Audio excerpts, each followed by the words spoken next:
Hey crew, welcome back to my blind read-through of One Piece. Last time we soared above the clouds in the Skypiea video, and I honestly thought nothing could top ringing a golden bell half a mile high. Then I sailed straight into Water 7, and Oda punched me right in the feels. Ships cried, friendships cracked, governments burned. Yeah, this saga is on a totally another level. So pull up a chair, let me tell you how it all went down for a first-time reader. We land on Long Ring Long Land, a tongue twister for sure of an island where everything is stretched out. Trees, horses, even the goats look like living noodles. At first I'm laughing out loud. Foxy the Silver Fox struts in his giant pompadour and challenges Luffy to the Davy Back fight. Pirates betting crewmates in party games? Peak One Piece weirdness, but scary at the same time. But the vibe flip-flops fast. The games end, the laughter settles, and suddenly the temperature nosedives literally. Admiral Aokiji steps out of the surf, barefoot, whistling. In one page term, he freezes Robin solid and lays out a casual fact. I could finish you anytime I want. And there I'm on the couch, realizing Foxy was just a warm-up. The real world is cold, hard, and way stronger than the Straw Hats.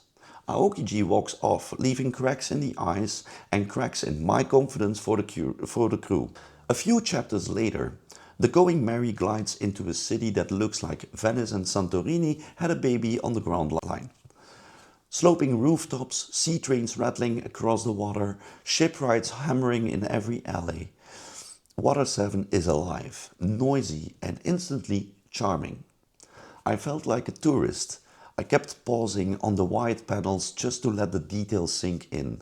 Gondola-like Yagara bulls in the canals, carpenters shouting orders, pigeons swirling over a clock tower. It felt safe, exactly the kind of lull Oda loves to shatter. Then we meet Iceberg and the Galila shipwrights. They climb under the Mary's hull and come back with very sad faces. She can't be fixed. I knew it was coming. Oda's been hinting since Alabasta, but reading those blunt words actually hurt. The Mary isn't just lumber and nails, it's the Straw Hats' first home, their silent eighth crewmate.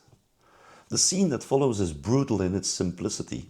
Usopp hears the verdict, walks out of frame, and later we find him staring at the ship alone in the moonlight. He's clutching a hammer like he can stitch memories back together with nails. My chest actually tightened. And then it breaks. They break. I break. Luffy tells the crew they'll need a new ship. Usopp explodes, words turn into punches, it's raining, there's a busted mast on the dock, and they duel where the Mary rests.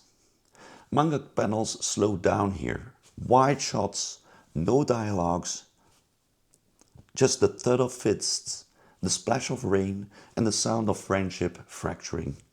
I didn't cheer for either side, I just felt hollow.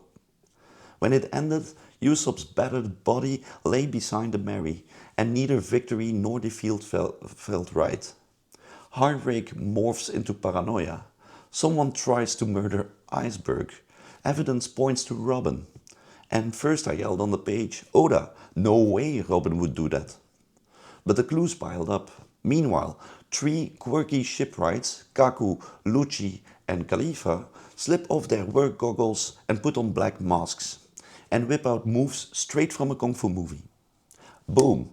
CP9 is born on the page, and I'm scrambling to process months, years of undercover work revealed in a single spread.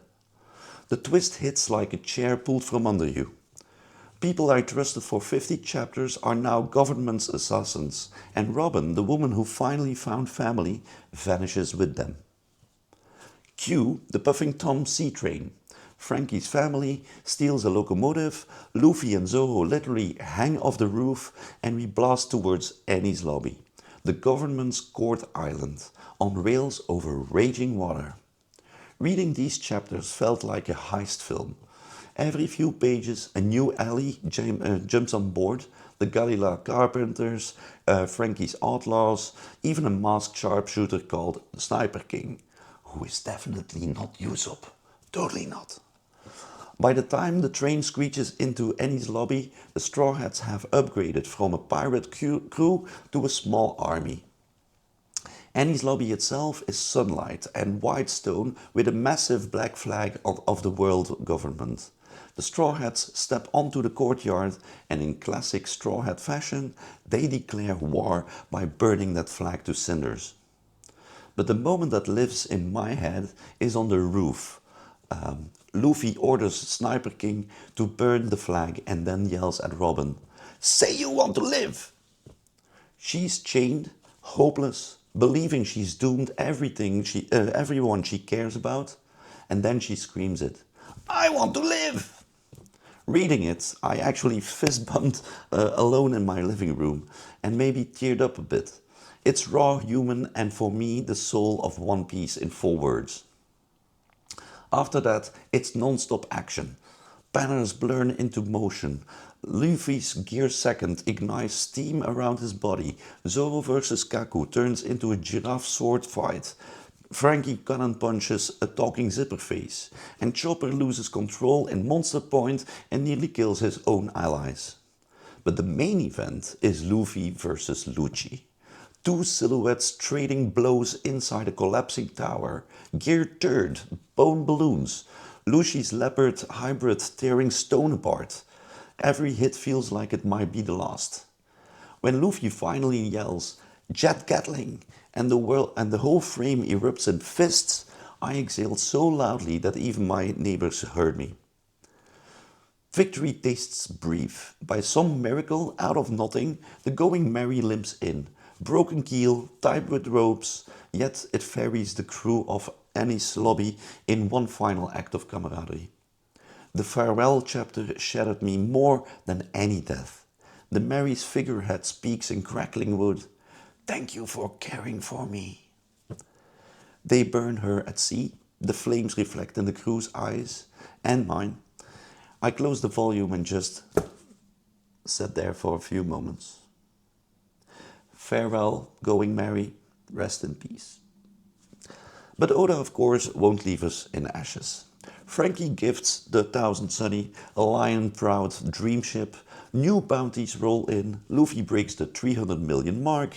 Garp pops by like a proud grandpa, drops the bomb that Luffy's dad is actually Dragon, and lobs cannonballs while laughing. Just like that, the saga ends not in despair, but in sunrise. No seatbelts, bigger seas ahead. So that was my ride through Water 7 Saga, an arc that made me cry over a boat, cheer for a friend scream, and realize this world is far messier and scarier and more beautiful than I guessed back in East Blue. Next up is Thriller Bark, and frankly I have no clue what Oda's going to throw at me now. Zombies? Ghosts? Probably. If you felt those same gut punches reading Water 7, drop your hardest hidden moment in the comments. Hit like if the Mary's farewell wrecked you too, and subscribe so we can sail into the next saga together. Until then, keep reading, keep dreaming, and never be afraid to scream, "I want to live!"